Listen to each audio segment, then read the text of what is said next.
ঢাকায় শোবিজ অঙ্গনে আলোচিত অভিনেত্রী মৌসুমী হামিদের দাম্পত্য জীবনে ভাঙনের খবর সামনে এসেছে। স্বামী আবু সাঈদ রানার সঙ্গে তার সংসার ভেঙে যাওয়ার পথে। জানা গেছে ২০২৪ সালের ১২ জানুয়ারি দীর্ঘ ২.৫ বছরের প্রেমের পর বিবাহ বন্ধনে আবদ্ধ হন মৌসুমী হামিদ ও আবু সাঈদ রানা। তবে বিয়ের মাত্র ২ বছরের মাথায় সেই সম্পর্কেই ফাটল দেখা দিয়েছে। গত বছরের নভেম্বর মাস থেকেই তারা আলাদা থাকছেন বলে জানা গেছে। ইতোমধ্যে আবু সাঈদ রানা অভিনেত্রী মৌসুমী হামিদকে ডিভোর্স লেটার পাঠিয়েছেন।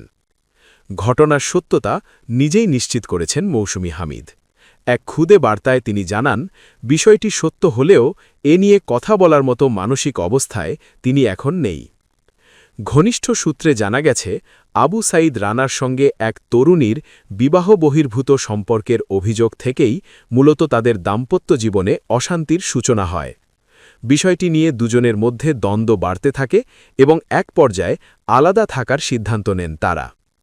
উল্লেখ্য, লাক্স সুপারস্টার প্রতিযোগিতার মাধ্যমে শোবিজে যাত্রা শুরু করেন মৌসুমী হামিদ। এরপর টেলিভিশন নাটক, ওটিটি প্ল্যাটফর্ম ও চলচ্চিত্রে অভিনয়ের মাধ্যমে তিনি নিজের অবস্থান তৈরি করেন। সবশেষ তাকে দেখা গেছে জিনের বাচ্চা নামের একটি ওয়েব ফিল্মে, যেখানে তার অভিনয় প্রশংসিত হয়। এছাড়াও বর্তমানে তিনি ট্রাইব্যুনাল নামের একটি সিনেমায় কাজ করছেন, যা বাস্তব একটি ঘটনাকে কেন্দ্র করে নির্মিত হচ্ছে। সব মিলিয়ে ব্যক্তিগত জীবনের এই ভাঙন তার ভক্তদের মাঝেও ব্যাপক আলোচনার জন্ম দিয়েছে।